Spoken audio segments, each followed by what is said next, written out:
Hola a todos, ¿cómo están? Dios los bendiga. Estamos aquí nuevamente en un domingo más en nuestro estudio de Gálatas. Bienvenidos todos y vamos a hablar acerca del último tema que tenemos en nuestro estudio de los Gálatas en el capítulo 6. Muchísimas gracias a todos los que estuvieron acompañándonos a través de esta serie de Gálatas desde el primer capítulo. Ha sido una bendición para mí estar aquí con ustedes y una vez más estar aquí compartiendo con ustedes la palabra, estudiando juntamente con ustedes. Cualquier duda o pregunta que tengan de todo lo que vimos, con muchísimo gusto a través de la página de Facebook se las podemos contestar. Gracias, puedes quedarte aquí con nosotros para ver todo este final de la serie de Gálatas. Y para entrar de lleno, quiero hacer un muy breve resumen acerca de lo que estuvimos viendo en Gálatas. Y seguramente hay personas que estén viéndonos que no saben exactamente de lo que estoy hablando. Y vaya, estamos hablando de la carta que Pablo escribe a los Gálatas. Y el motivo de la carta de Pablo a los Gálatas era contender en contra de una corrupción del evangelio que estaba dándose en la zona de Galacia. Galacia no es una ciudad, más bien es una región geográfica donde había distintas ciudades ahí y había llegado un grupo que le estaba pisando los talones a Pablo y estaban enseñando un evangelio corrompido. Básicamente lo que deseaban estas personas que Pablo denomina como los judaizantes, lo que querían ellos era que las personas que profesaran la fe en Jesús, mantuvieran la herencia de la tradición judía. Y lo que decían es que para poder ser salvo y poder ir al cielo, no solamente tenías que creer que Jesús es el Mesías y en su obra, pero que también tenías que seguir toda la tradición de la ley de los judíos. Entonces, Pablo comienza su carta diciendo: oh, Gálatas insensatos, ¿quién os ha fascinado? ¿Quién los hipnotizó para que se descarriaran de este camino? Y Pablo comienza en Gálatas capítulo 1, versículo 6, con una aseveración, con una declaración fuertísima, en donde él está diciendo lo siguiente, y él dice que no hay otro evangelio. Hay una corrupción del evangelio que ellos han escuchado, pero ese no es el evangelio, porque solo hay un evangelio, y que toda persona que corrompa el evangelio, dice, sea maldito.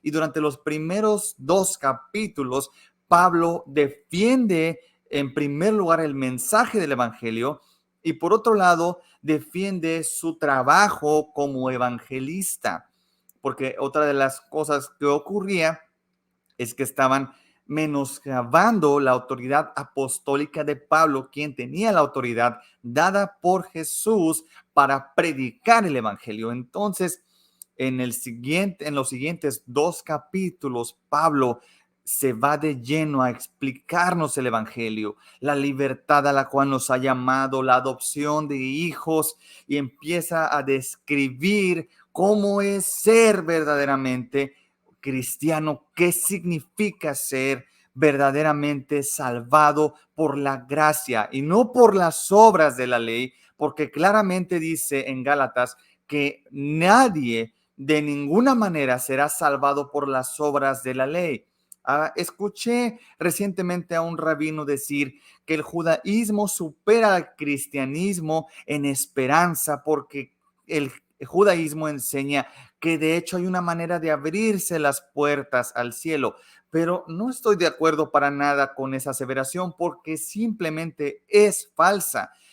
Precisamente este era el problema. Los judíos estaban intentando abrir las puertas, pero realmente no podían, continuaban volteando, en vez de abrir la puerta, se volteaban por sus propios deseos e iban en contra de Dios y se alejaban cada vez más de Dios y estaban imposibilitados. Ellos no podían y no podían. Hablamos acerca de esto de la naturaleza humana en esta serie y dijimos cómo la naturaleza humana se pudiera describir como una naturaleza que se equivoca. Tal vez tú tienes un buen corazón, tal vez tú quieres hacer algo bueno, pero como es falible, como te puedes equivocar, eso que tú acabas de hacer, que pensaste que era bueno, luego termina peor, y de esta manera vemos como en todo el mundo ocurre, que todo el mundo se equivoca y simplemente bajo ese concepto tenemos una naturaleza humana que es la naturaleza de errar.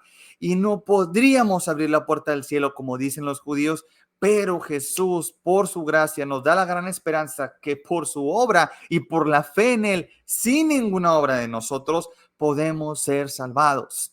De esta manera también, al final, en lo último que estuvimos viendo, Pablo ataca una de las peores confusiones que había nacido de estos judaizantes. Ellos decían que Pablo estaba enseñando que nosotros ahora, como ya no importaba la ley y no teníamos que cumplir la ley para seguirla, y tomaban esto de una manera equivocada, lo querían corromper y decían, Pablo enseña que debemos de pecar y eso no es correcto. ¿Cómo es posible que un agente de Dios enseñe que está bien cometer pecados? Eso está mal, pero Pablo dice, de ninguna manera. Cuando digo yo, dice Pablo, que somos libres, no digo que somos libres para pecar, pero de hecho somos verdaderamente libres, inclusive del pecado mismo, de la ley misma, y ahora de verdad, en libertad, podemos estar cerca de Dios y se nos ha dado esa bendición de poder estar cerca de Dios y poder convivir con Dios, y esta relación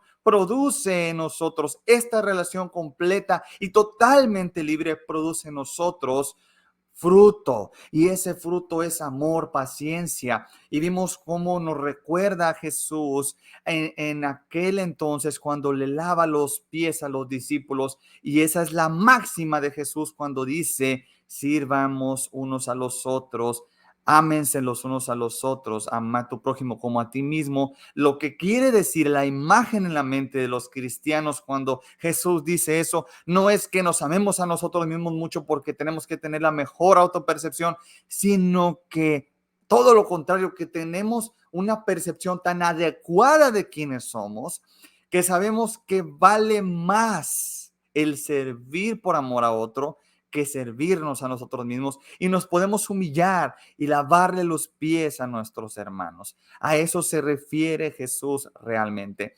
Y entonces empieza a hablar acerca de estas personas que tienen una relación con el Espíritu Santo, que son espirituales, que han crucificado la carne, no son carnales, no siguen el pecado, sino que en la libertad siguen el Espíritu Santo, en esta relación que produce cosas espirituales, amor, paciencia, benignidad, dominio propio, etcétera. Así, de esta manera, de esta forma, llegamos al capítulo 6 de Gálatas y leemos lo siguiente. Miren lo que dice así. Dice así: hermanos, aun si alguien es sorprendido en alguna falta, ustedes que son espirituales, restáurenlo en un espíritu de mansedumbre, mirándote a ti mismo, no sea que tú también seas tentado. Y de esta manera, entonces vemos cómo Pablo liga lo que está ocurriendo aquí en el capítulo 5 y el capítulo 6, y dice, empieza diciendo hermanos. Entonces vemos cómo nos va a llevar a una conclusión de lo que estaba ocurriendo en Gálatas capítulo 5, y nos empezó a decir en Gálatas capítulo 5 que seamos espirituales. Y luego mira lo que dice, hermanos, aun si alguien es sorprendido de alguna falta, ustedes que son espirituales, restáurenlo en un espíritu de mansedumbre, mirándote a ti mismo, no sea que tú también seas tentado. Entonces, lo primero que Pablo nos dice después de decirnos que debe de haber personas espirituales entre ellos, que hay personas ahí espirituales que de hecho pueden tener una relación con Dios y que va a producir esa relación con Dios espiritualidad y cosas buenas, amor y paciencia en ellos, les dice, oye, ustedes que son espirituales, cuando vean una persona que está mal, y aquí encontramos una división. En primer lugar, Pablo nos estaba hablando de personas espirituales, y ahora nos va a hablar de las otras personas, las personas que no son espirituales. Entonces, ¿qué son? Pues son personas que están siguiendo la carne. Y esta distinción la vamos a ver en todo lo que está ocurriendo aquí en Gálatas capítulo 6. Tenemos a los espirituales y tenemos a los que no son espirituales, a los carnales. Entonces, ¿Qué es lo que nos dice? ¿Qué vamos a hacer ahora que tenemos esta relación con Dios? Cuando vemos a una persona que no es espiritual, que es carnal, vamos a decirlo, vamos a lastimarlo, vamos a criticarlo, vamos a hacerlo sentir mal. No, pero vamos a restaurarlo con un espíritu de mansedumbre, mirando que nosotros también podemos equivocarnos o viendo que también podemos ser tentados, vamos a tener empatía y vamos a decir, ¿sabes una cosa? Eso no quiere decir que no le vamos a decir nada a las personas. De hecho, vamos a restaurarlos. Tenemos que hablar del tema, tenemos que decirles en dónde están mal, pero tenemos que hacerlo de una manera humilde, tenemos que ser mansos y tenemos que tener empatía. Después de esto dice, mira lo que dice, lleven los unos las cargas de los otros y cumplan así la ley de Cristo. De esta manera, lo que Pablo nos lleva ahora es a percatarnos, después de que dice que nosotros tenemos que tener empatía, que también nosotros que somos espirituales pudiéramos caer y también necesitamos a las personas que pretendemos que no son tan espirituales como nosotros, aquellos que tienen una falta o que han caído. Entonces, mira lo que dice y se va más allá con esto. Dice así, porque si alguien se cree que es algo, no siendo nada, se engaña a sí mismo. O sea, tú piensas que tú no puedes caer. El hecho de que tú estés trabajando y tengas una espiritualidad, y como lo vimos la sesión pasada, el hecho de que tú seas cristiano no significa que no te vas a equivocar. Te engañas a ti mismo si piensas así. De hecho, te vas a equivocar y necesitas ayudar a tus hermanos con esa empatía porque tú también te puedes equivocar. Y luego dice, pero cada uno examine su propia obra y entonces tendrá motivo para gloriarse solamente con respecto a sí mismo y no con respecto a otro, porque cada uno llevará su propia carga. Y esto muchas personas lo ven como una contradicción. ¿Cómo que cada uno llevará su propia carga? Y luego en el 2 dice que lleven los unos las cargas de los otros. Lo que está queriendo decir aquí el versículo 5 y el versículo 4 es lo siguiente. Está diciendo, mira lo que dice, examina tu propia obra. A ver, si tú te pones a pensar lo que hay en tu mente, tú sabes que hay cosas buenas y cosas malas. Piensa en la mañana, todo lo bien y mal que pensaste. Tú sabes lo que hay, las tentaciones que tú tienes. Entonces, no te pongas a ver al otro, dice, y no respecto a otro. No te estés comparando con la otra persona. Mira lo que hay dentro de ti, porque cada uno lleva su propia carga. O sea, cada quien sabe lo que trae en su costal. O lo que le está diciendo a esta persona es a la persona que se cree algo. La persona que piensa que es demasiado espiritual, que no necesita la ayuda de nadie, le está diciendo, oye, chécate lo que traes en la maleta. Tú también te puedes equivocar. Y este es el mensaje, aquí termina el primer mensaje, el mensaje que es a las personas que son espirituales. Y el mensaje es, en primer lugar, restaura a tu hermano de una manera empática y analízate, autoexamínate a ti mismo, porque tú también tienes errores. Y esa es la manera. ¿Has visto personas que están en la iglesia y que están diciendo pastores y ministros y demás, servidores, etcétera, etcétera? Y tratan a los demás, no, esta persona es un pecador, esta persona es un fulano, es una persona mala, es una persona, pero nunca lo restauran, nunca, o sea, nunca hablan derecho, hablan a sus espaldas de la persona, pero no le dicen de frente. Y también esa persona es un fanfarrón y no se da cuenta que también puede ser tentado. Y nos está advirtiendo Pablo, dice, hermanos, no hagan esto. Ustedes que son espirituales, restauren a los demás, pero en mansedumbre y en humildad. Esa es la primera parte. La segunda parte nos habla de las personas. La segunda parte nos habla de las personas que, quiero que me vean un poquito, la segunda parte nos habla de las personas que no son tan espirituales, que están apenas creciendo en la espiritualidad, y estas personas son, vamos a llamarlas por así decirlo, carnales, y estas personas están teniendo problemas, pero están siendo ayudados, como lo vimos en la primera parte de Gálatas 6, por las personas espirituales. Ahora, ¿cómo? ¿De qué manera está ayudando la persona espiritual a la persona carnal? Y esta es la manera. Mira lo que dice aquí. Dice, y al que se le enseña la palabra. Aquí ya está hablándole a las personas que son carnales. Dice, al que se le enseña la palabra, comparta toda cosa buena con el que la enseña.